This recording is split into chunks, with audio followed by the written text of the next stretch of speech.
కథ చెప్పుకుందామా? దుష్టులకు దూరంగా ఉండాలి. ఒక అడవిలో ఎన్నో జంతువులు, పక్షులు అన్నీ కలిసిమెలిసి బ్రతికేవి. ఎంతో ఆనందంగా ఉండేవి. ఆ అడవిలో పచ్చని చెట్లున్నాయి. పండ్లతో బరువుగా వంగిన శాఖలతో ఎన్నో ఫలవృక్షాలున్నాయి. పరిమళభరితమైన పూలు పూచే తీగలు, లతలు, మొక్కలకు కొదువలేదు. లేత చిగుళ్లతో మెరిసే పచ్చిక బీళ్లు ఉన్నాయి. గలగల పారే మంచి నీటి వాగులు ఉన్నాయి. దేనికి ఆ అడవిలో లోటు లేదు. కొమ్మల వెంట ఎగురుతూ కుహు కుహు రాగాలతో కోయిలలు పాట కచేరీలు చేస్తుంటాయి. తమ ముద్దు ముద్దు పలుకులతో చిలకమ్మలు గుంపులు గుంపులుగా తిరుగుతూ సందడి చేస్తుంటాయి. వయ్యారాలు పోయే నెమళ్ళు, వన్నె చిన్నెల పావురాళ్ళు, ఒద్దికైన పాలపిట్టలు అడవంతా తమ అందాలు ఆరబోస్తుంటాయి. గుంపులు గుంపులుగా ఎగురొచ్చే నీటి బాతులు వాగుల్లో స్వేచ్ఛగా విహరిస్తుంటాయి. అడవి కోళ్లు మెడలు చాపి గర్వంగా కొక్కరుకో అని కూస్తుంటాయి. లేళ్లు, దుప్పులు, అడవి గొర్రెలు మొదలైన జంతుజాలం అంతా విశాలమైన పచ్చిక బీళ్లలో గుంపులుగా తిరుగుతూ లేత చిగుళ్ళు పచ్చిక ఆరగిస్తుంటాయి. ఎటు చూసినా సంతోషం, ఆనందం తాండవించే అందాల అడవి అది.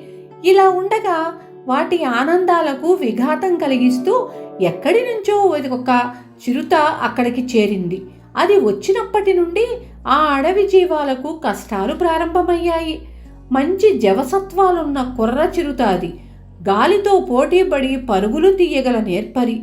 చెట్టు పుట్టలు ఎక్కేసి అదను చూసి నచ్చిన జంతువు మీద పడి క్షణంలో చంపేది. విందు భోజనం ఆరగించేది. చడి చప్పుడు లేకుండా దాడి చేయగల టక్కరి అది. ఆ చిరుతను అదుపు చేయగల మొనగాడే ఆ అడవిలో లేకుండా పోయాడు. అందుకే అది యథేచ్ఛగా విహరిస్తూ అక్కడే స్థిరపడిపోయింది. ఇలా ఉండగా ఒక్కసారి ఆ దారిన వస్తున్న నగల వ్యాపారిని చూసి తినేసింది చిరుత. అతడి నగలను చెల్లాచెదురు చేసింది. అందులో అద్భుతంగా మెరిసిపోతున్న పచ్చల హారాన్ని తన మెడలో వేసుకుంది. ఆ హారంతో తన అందం పెరిగి అడవికే రాజైనంత టీవీగా తిరగసాగింది. అడవి జంతువులకు కంటి మీద కునుకు లేకుండా పోయింది. ఎప్పుడు ఎవరి మీద దాడి చేస్తుందో తెలియక బిక్కుబిక్కుమంటూ బ్రతకసాగాయి. ఈ పరిస్థితి నక్కబావగారికి నచ్చలేదు. తమ ఆనందాన్ని హరించిన చిరుతపులి మీద పీకల దాకా కోపం వచ్చింది. ఈ పరిస్థితి ఎలాగైనా మార్చాలి, చిరుతపులిని అంతం చేసి ఎలాగైనా అడవిలో తిరిగి ఆనందాలు చిగురింప చెయ్యాలని కంకణం కట్టుకుంది. తీవ్రంగా ఆలోచించింది. టక్కరి నక్కబావకు ఉపాయాలకేమీ లోటు లేదు. అని పథకం బెడిసి కొడితే పులిపంజా దెబ్బకు తన తల పగిలిపోతుంది. ఆచితూచి అడుగు వేయాలి. దానికి ముందు పులితో స్నేహం చేసి నమ్మకం కలిగించాలి అనుకుంది. నక్కను చంపి తినే నీచపు జంతువులేమీ అడవిలో లేవు. కాబట్టి చిరుత తన మీద దాడి చేస్తుందని భయం లేదు నక్కబావకి. అందుకే ఆ రోజు నుంచి కావాలనే చిరుత కంట పడేలా సంచరించటం ఆరంభించింది. మర్యాదగా పలకరించేది, యోగక్షేమాలు విచారించేది, పరిచయం బాగా పెంచుకుంది. తన మీద నమ్మకం కలిగించటానికి ఎక్కడ ఏ జంతువులు గుంపులుగా తిరుగుతాయో చెప్పేది. అడవి దున్నలు మూకుమ్మడిగా దాడి చేసి కొమ్ములతో కుమ్మి చంపాలని చిరుత మీద కుట్ర చేస్తున్నాయని హెచ్చరించేది. అలా క్రమంగా నక్కబావ చిరుతపులికి చాలా ఆప్తుడైపోయింది. నమ్మించటం అయిపోయింది కాబట్టి ఇక గొంతు కొయ్యాలి. ఎలా అని తీవ్రంగా ఆలోచించి ఒక వ్యూహం పన్నింది. దేహబలం కన్నా బుద్ధిబలం గొప్పది కదా. తన బుద్ధిబలంతో శత్రువు చిరుతపులిని తుదముట్టించటం ఎలాగని తీవ్రంగా ఆలోచించింది. అందుకు కొండవాగు పక్కనున్న ఊబి అనుకూలమని భావించింది. అదొక దొంగ ఊబి. అంటే కొత్త వాళ్ళకి అక్కడ ఊబి ఉన్న సంగతే తెలియదు. మామూలు బురద మట్టిలా ఉంటుంది. అందులో పొరపాటున పడిన ఏ జంతువు బతికి బలుసాకు తినలేదు. పైగా ఆ ఊబి మీదుగా వాలుతూ ఏటవాలున ఒక జీలుగు చెట్టు కూడా పెరిగింది. ఏం చెయ్యాలో ఆలోచించుకొని బయలుదేరింది నక్కబావ. ముందుగా గురక వీరుడు ఎలుగొడ్డును కలిసి సమస్య చెప్పింది. విని బాధగా నిట్టూర్చింది ఎలుగొడ్డు మామ. ఏం చేస్తాంరా, ఆ చిరుతగాడు బలవంతుడు, మనం ఏమీ చేయలేం అంది నిరాశగా. అలాగని ఊరుకోవలసిందేనా? రోజూ ఎన్నో జంతువుల్ని చంపి ఆ చిరుత ఫలహారం చేస్తోంది. ఇప్పటికే సగం అడవి బోసిపోయింది. పరిస్థితి ఇలాగే ఉంటే కొన్నాళ్లకు మనల్ని పలకరించే దిక్కుండదు అంటూ అంగలార్చింది నక్క. నిజమేరా, దీనికి నన్నేం చేయమంటావు అంటూ విసుక్కుంది ఎలుగొడ్డు. నీకేంది మామ, ఉక్కు శరీరం నీది, నీ సాయం ఉంటే చిరుతను పట్టొచ్చు అంటూ తన పథకం వివరించింది నక్క. నువ్వు చెప్పింది బానే ఉందిరా, కానీ నీ నక్క జిత్తులు ఆ చిరుతగాడి ముందు పనిచేస్తాయంటావా సందేహించింది ఎలుగుబంటు.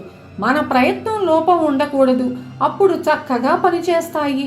ఎవరో ఒకరం తెగించి ధైర్యం చెయ్యాలి, లేకపోతే ఈ అడవిని కాపాడలేము. సిద్ధంగా ఉండు అంటూ హెచ్చరించింది. అక్కడి నుంచి బయలుదేరింది నక్క. సరాసరి చిరుత ఉన్న గుహ ముందుకెళ్ళింది. అక్కడ దిగులుగా ముఖం పెట్టి కూర్చుంది. ఏమైంది ఉరుములాంటి గొంతుతో అడిగింది చిరుతపులి. ఏం చెప్పను మిత్రమా అంటూ బాధగా నిట్టూర్చింది నక్క. ఎలుగొడ్డు గాడి ఆగడాలు రోజు రోజుకు మితిమీరిపోతున్నాయి.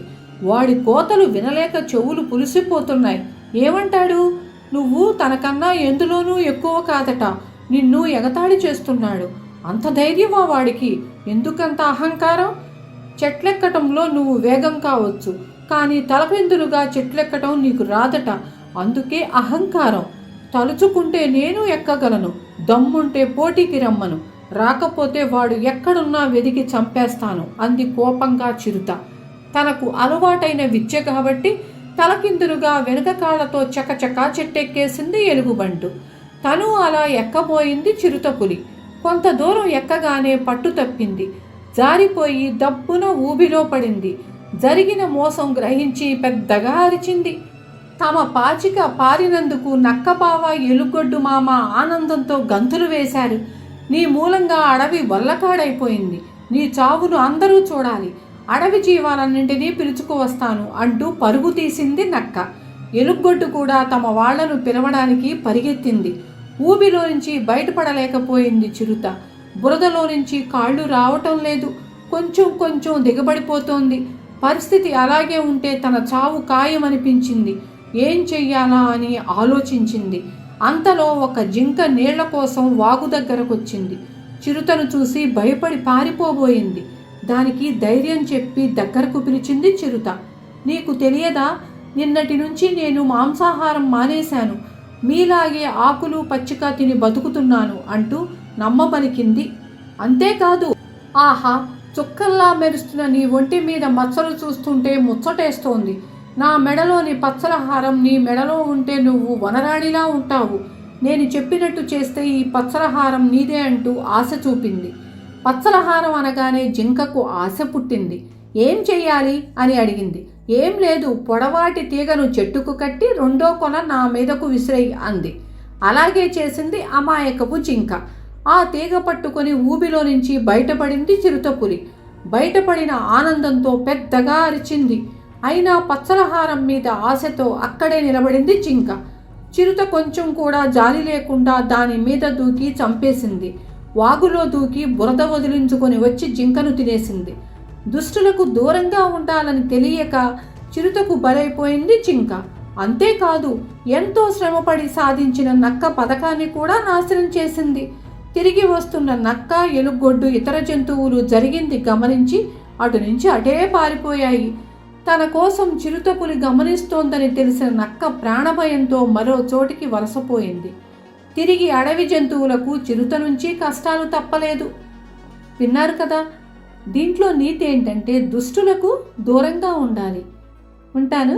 రేపు మళ్ళీ ఇంకొక మంచి కథతో మీ ముందుకు వస్తాను.